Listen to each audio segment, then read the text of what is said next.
At what point during while you were shooting, the Star Wars saga, did you realize that you wanted to switch and do an animated piece? Was it always in the works, or? Well, I grew up in animation.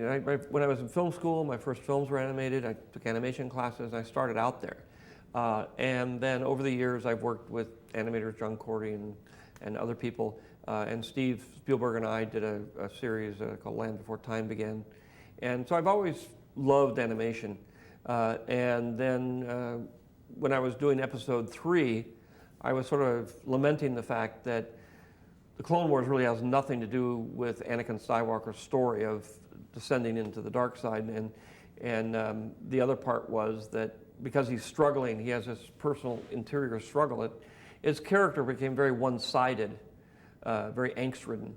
And I said, it would be fun to do something, just as a footnote, to sort of explain how Anakin and Obi-Wan, stopped being sort of edgy with each other and became friends, and then became partners, and eventually became a team, and and how Anakin settled down and matured a little bit, which is what happens when you become a parent or you become a teacher or something. You have to teach another, in this case, a Padawan learner, Ahsoka.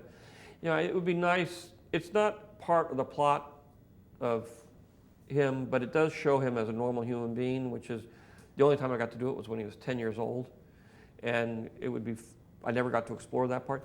So I said I could take this animated series that we developed with Gindi, and I could turn this into a real live series and also explore my interest in animation, because we started out developing computer graphics animation way back when, and then eventually in the computer division, which developed Pixar and went off to do Pixar.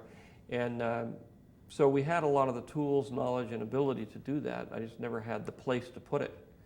And this gave me the place to explore my imagination, and at the same time push forward the technology of animation to do some things in television that had never been done before. We did it so well that I said, we could make this into a feature film. We could do a feature film using this technology, and it would look good. And so that's what we did. Getting David as a director then, what did he bring from his background that was different from other animators that you were working with, or even as a director? How did he kind of bring all of this together? Well, he understands television animation.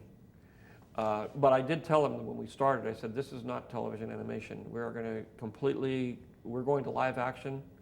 We're going to shoot this like a live action film, and I'm going to completely change the paradigm of the way you guys work. And we did. And so he was very malleable in saying, I'm open to new ideas, I'll try to do it. And and part of it was a real struggle, because he'd never done anything like this before and used the kind of techniques that we used. So that was fun. And we created a style that was not, everybody's trying to make live action animated movies, and I don't like that at all. I don't think animated characters should look like real people, because the whole point of animation is style. It's all about design. It's not about trying to create reality. So we took a kind of retro point of view, went back to Jerry Anderson and the Thunderbirds of the 50s and 60s, and said we want to do a retro marionette look, where the faces are kind of painted and they look like they've been carved out of wood, and a completely different way of approaching those kinds of things. And that was really partly Dave's idea, and it was wonderful.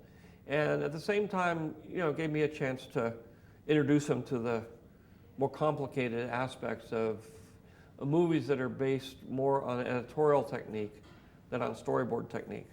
And so we've developed a lot of new technology, previs, all kinds of things to kind of change the whole operation of the way it works. And not only can we do it less expensively, but personally, I think it looks better. Really quick then, about Asia. You worked in Asia, for this film. How did having that influence the final product?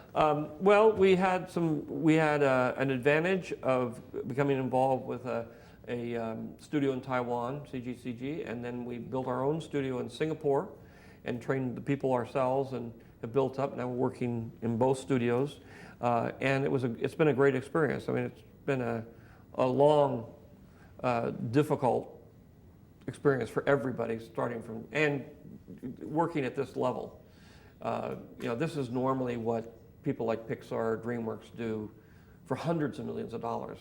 And the amazing thing here is that we're able to get a reasonably good quality movie, and it's not, it has a very limited amount of assets to work with. Great, thank you very much. Thank you. Thanks.